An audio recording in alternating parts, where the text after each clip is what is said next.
Eu fiz todo o meu percurso escolar em Alijó e, na altura em que eu fiz o secundário, os professores de matemática escasseavam, e apesar de ser uma área que eu gostava bastante, as ciências e a matemática, sentia que a minha formação era muito deficiente, fruto das circunstâncias, ao contrário do que acontecia nas humanidades. Isso acabou por ser um fator decisivo. Mais ou menos conscientemente, isso também influenciaria uma escolha no sentido do direito, no sentido de procurar, enfim, aprender mais sobre formas de realização da justiça e de realização da igualdade. Quando eu comecei a fazer o curso, claramente sentia mais curiosidade até intelectual pelas disciplinas que se envolviam com a dimensão humana. O direito penal é, de facto, esse ramo do direito que, por um lado, toca aquilo que nos é mais essencial e, por outro lado, tem uma dimensão ética extremamente intensa e acho que foi isso que me cativou. A minha ligação ao desenvolvimento tecnológico e ao desenvolvimento científico, as áreas da inteligência artificial por um lado e a área da neurociências por outro, tem a ver com o facto de nós podermos utilizar estes sistemas quer para a prevenção de infrações, quer, por outro lado, para a possibilidade de servirem de bode expiatório para a nossa própria responsabilidade. É muito fácil dizer não fui eu, foi a máquina. Gerando-se aqui um jogo de distribuição de responsabilidade que se torna difícil de enquadrar, quer juridicamente, no meu caso estudo a parte jurídica, mas quer socialmente, quer até mesmo filosoficamente. Está em julgamento neste momento nos Estados Unidos o primeiro atropelamento mortal por um carro autónomo,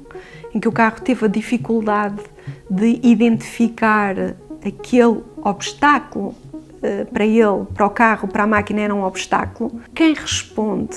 A empresa que estava a testar aquele carro autónomo, a pessoa que ia dentro do carro autónomo chamado Designated Driver.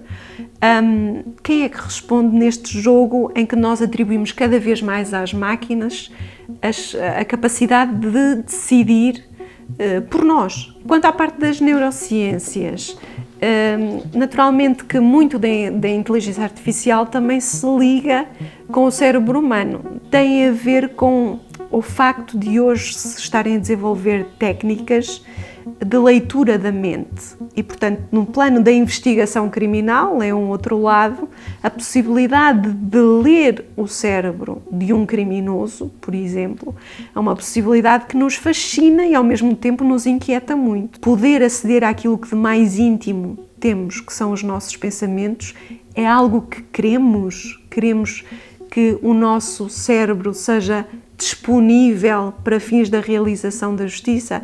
E hoje, de facto, nós temos técnicas, aquilo que já se chamam as novas formas da máquina da verdade. Eu tenho, de facto, algumas dúvidas sobre a aplicação destes desenvolvimentos para fins penais, mas as dúvidas precisam de ser estudadas e precisam de ser esclarecidas. A minha área de investigação, para além de cruzar direito com ciência e tecnologia, é muito atual.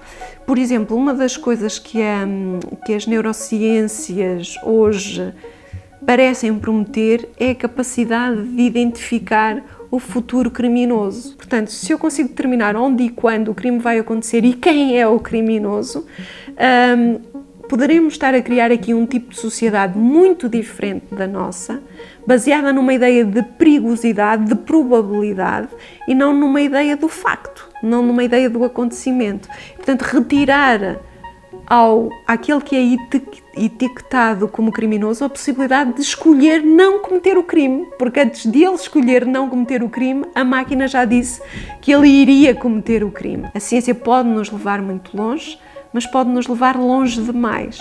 E o direito pode ter aqui um papel interessante e importante na regulação e na imposição de valores que nós temos essenciais enquanto comunidade. O direito é isso, o direito é a expressão também da comunidade em que vivemos.